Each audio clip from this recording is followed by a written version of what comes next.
go ahead. I think okay, what we're going to show is how Dan Chi Sao and Lap Sao are both an integral part of actual fighting. We play them in Chi Sao, but in an actual altercation, they really have a practical use, and they're a huge part of the Kung Fu because they're always there, they're always used. So if he stepped in and punched, that's a typical pocking block, and then I might follow through it a number of different ways. He steps in again and punches. I use my opposite hand here. At this point, I might go ahead and do a fan sao and strike. But if he did it again, and this time he takes the center with either a tandor or a grab, it's the same thing to me. Once I'm fighting for the center line and I don't own it, and I can't step over here and walk around him, he's not going to allow that. He's got it. And that means I'm holding him, and we don't fight with brute strength. We fight with understanding and physics. So here, it's just as if he grabbed me in a Lap Sao. So we're here, and we're doing Lap Sao, and I grab him, he immediately goes to a bomb. And this is the reason why we immediately go to a bomb, is when he punches, I block, and if I can't come in now, and he owns the center, as he goes to press and control me, I'm in trouble. So here, I have to go to the bomb. And there's my Wu Sao, just like in the Lap Sao exercise. Except I'm going to abbreviate it now, so it'll look like this. He punches, I block here, and when he takes it, I just let it go like an underhewn here.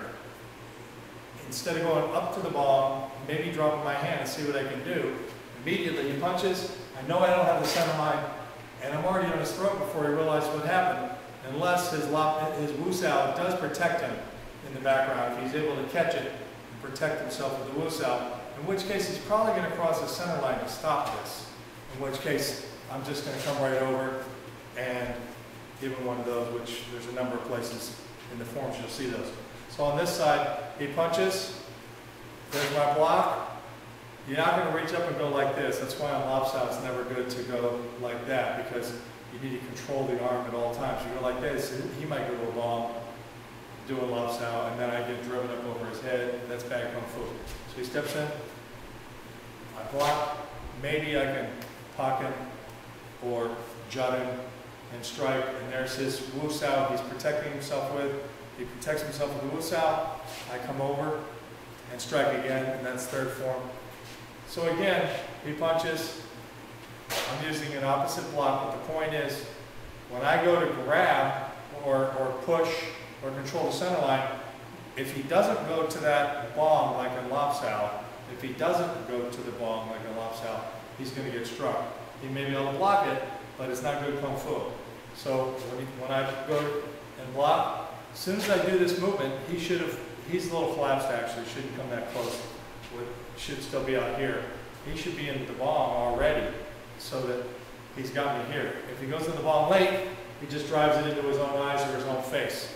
But the point is, other hand, punch, he goes to either control or grab or whatever he goes to do. Go ahead, control it, and see, I don't want to let him in. I don't want to get collapsed. So I immediately go to my bomb while it's out here, not in here.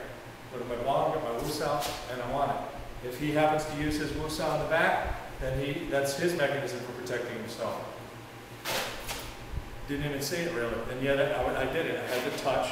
Maybe you saw it, okay, but I had to touch, and then boom, just like that. It's an abbreviated Lap Sao application. So one more time. Punches, and by the way, in Lap Sao we also practice going to Tandar. So I might be able to come to Tandar, and he might stop me or not stop me, and there's a number of fan saos and different ways to stop that. So showing that the Lap Sao exercise is a part of everything we do. In the same way, we come here, and then he has his Wu Sao up, and he stops me, and I try to continue in. Right now he's collapsing, but he should be bringing me out and jutting me and controlling me so that I can't even strike him. That's the Dan Chi Sao exercise. So Dan Chi Sao is also right there. He comes and punches with the right, stops him here, he tries to continue in.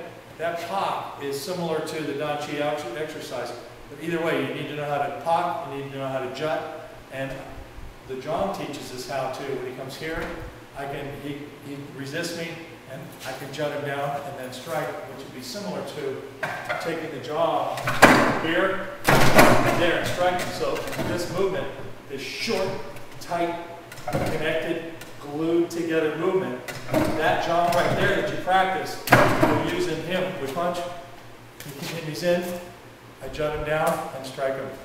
So that was a mishmash of things, but we covered application and use in real combat of real simulated combat of lop sao, bit of Dan Chi sao, showing you how to use the jut and how it gets refined on the jaw, and some other things that are mysteriously in there somewhere, presumably.